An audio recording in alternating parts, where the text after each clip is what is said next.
Ağlama mənə görə, ürəyini dağlama.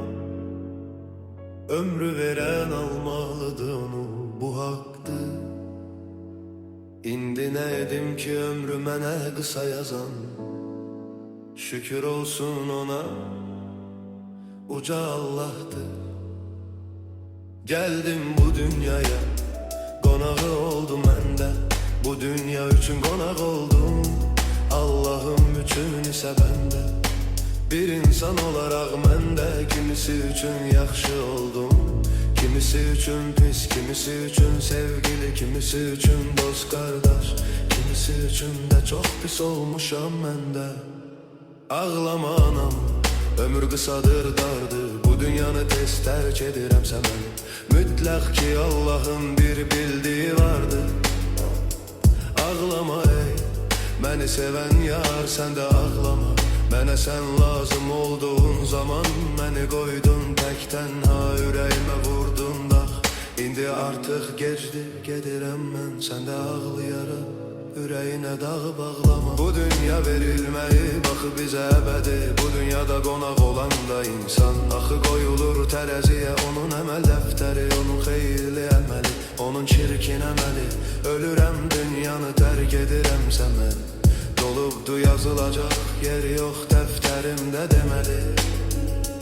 Bu dünyada üzüm gülmədi, sevinmədim mən. Doğulanda dünyaya ağlayaraq gəldim mən, ağlayaraq yaşadım, ağlayaraq ümid etdim ki bəlkə bir gün mən də gülərəm. Qismət olmadı, bu da son, ağlayaraq indi ölüb gedirəm. Səbəb ağlamağımda qorxu deyil inan, ağlamaq səbəbim budur mənim deyim. Sən də halıma biraz yan, kimi sevdimsə bu dünyada mən, əvəzində saf hissimə qarşı yaşadım xəyanət, heç sevilmədim mən.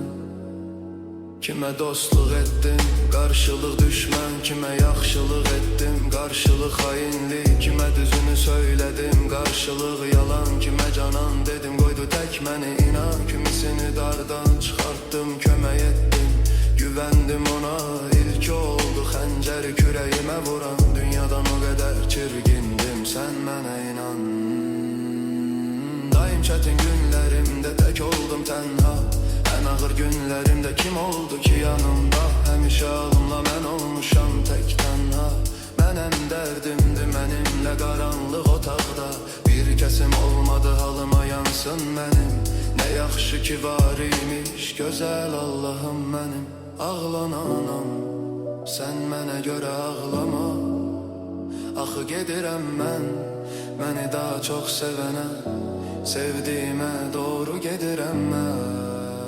Buna sən sevin, gəti ağlama, ağlama anam, mənə görə ağlama. Gözəl anam, canım mənim. Sən